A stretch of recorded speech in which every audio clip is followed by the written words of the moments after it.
Kanikolians! Welcome back to my YouTube channel. Bago natin start ang vlog na ito, may tanong ako. Saan napupunta ang basura mo after mo ito itapon? Today's vlog, quick real life tips tayo sa waste management.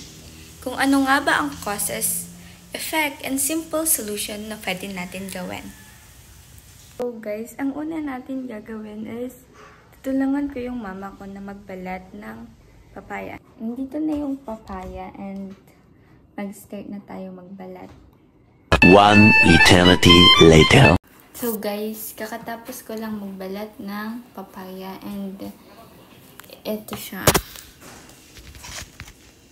And ilalagay natin siya sa proper disposal niya. Tamang basura. So guys, turuan ko na po kayo kung paano yun gawin. So yan na po yung dalawang basurahan, which is ito yung biodegradable and non-biodegradable. So ito po yung examples niya. Tuturuan ko kayo kung paano nga ba i-determine kung asan dito yung biodegradable and non-biodegradable. Parang yung sinabi ko nga kanina, yung biodegradable is nabubulok, which is ito. Yung papaya kanina na binalatan natin. So, dito siya nararapat ilagay sa biodegradable kasi nabubulok siya and pwede mo din siyang gamitin fertilizer para sa mga plants para mas mag-grow sila. And then, yung examples naman ng non-biodegradable is lata, bote, and ito. So, para dito yun.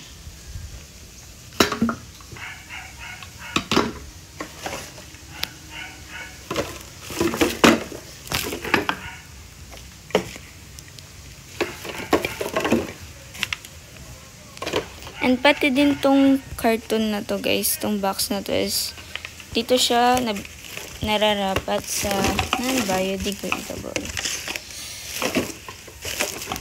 So, yun ang difference ng biodegradable and non-biodegradable.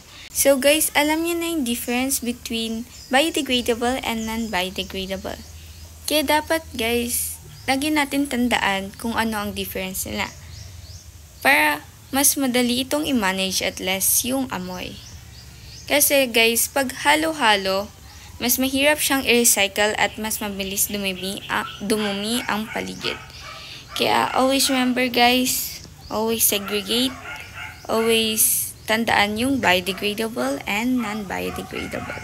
So guys, pwede rin natin gawin instead na ibasura yung sa biodegradable yung vegetable peels is pwede rin natin siyang ilagay sa container and then ilagay sa container kasi pwede natin siyang magamit for fertilizer. And then takpan mo siya. Gawing pataba para sa mga plants. Kasi after ilang weeks, magiging soil siya para mag-grow mas mabilis mag-grow yung ating halaman. And dahil din sa pag-compose natin dito, yung paggawa ng fertilizer is nababawasan ang landfill at napapakinabangan pa ito ng mga plants. And fun fact lang guys, biodegradable waste breaks down faster than plastic. Kaya perfect siya for compost. So guys, pwede rin po nating i-recycle yung glass or upcycle glass. Pwede mo siyang gawing pen holder or mini vase. Kasi like, hindi lahat ay dapat itapon. Kung pwede pa naman itong gamitin. So, example nito guys is yung ni-recycle na glass ni mama ko, which is pinagtaniman niya ng plants. Yung glass. Pinagtaniman niya. So guys, instead na itapon niyo siya, gawin nyo na lang siyang ganito. And, pwede nyo din siyang gamitin ganito. Like, alam niyo yung sa bouquet, yung mga flower doon. Kapag gusto mo siyang i-display, pwede mo din siyang gawing ganito. Kasi maganda siya sa pag i-display mo siya, aesthetic siya tignan. Yan guys. Pag ayaw mong itapon yung sa flowers dun sa bouquet, pwede mo siyang ilagay dito instead na itapon mo yung glass. Kasi guys, dapat natin i-recycle yung glass kasi glass is highly reusable at recyclable. Kasi sayang naman kung magiging basura na lamang to and meron naman siyang pwedeng gamitan para magamit pa ito at hindi lang puro tapon ng tapon. Guys, isa pang pwede nyo gawin is yung pag-recycle ng plastic bottles. Kasi, instead na itapon mo siya kung saan-saan, pwede mo naman siyang gamitin ulit na pagtaniman ng halaman or paglagyan ng ballpen or anything na pwede mong anything na gusto mong ilagay doon.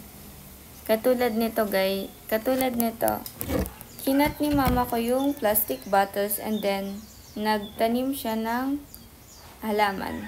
And then isa pang example guys is eto, ginawa ko siya nung grade 8 ako, which is pwede niyo siyang lagyan ng different animal shape. Eto, bunny siya. And then, nilagyan ko lang siya ng designs.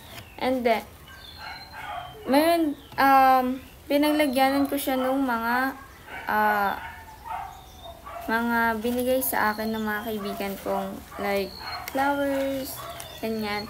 Pwede nyo din siyang pwede nyo din ilagay dito yung mga ballpen para mas organize yung gamit niya. So guys, plastic takes hundreds of years to decompose. Kaya mahalagang i-recycle o i-upcycle para hindi dumagdag sa tambak na basura. Kaya dapat always remember to recycle guys. Guys, instead na itapon niyo yung paper agad is i-reuse niyo muna. Parang ito guys, meron siyang printed na dito and pag nagre-review ako, ginagamit ko siya pagsulat.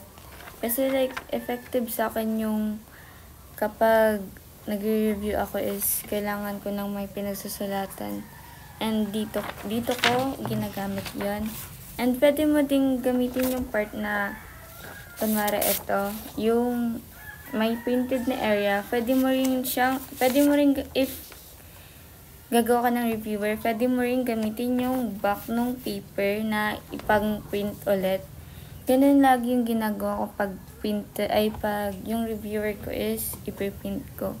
Ipiprint ko siya sa likod ng paper na nagamit na. And, yun guys, pwede mo din siyang pagsulatan, like yung mga formulas, dito ko sinusulat. Para hindi nasasayang yung paper. And, kapag kasi ginagawa natin yun guys, nakakatipid tayo sa resources at bawas sa basurang papel na pakalat-kalat lang dyan, ganun. That's all guys. Sana madami kayong natutunan sa aking vlog na ito.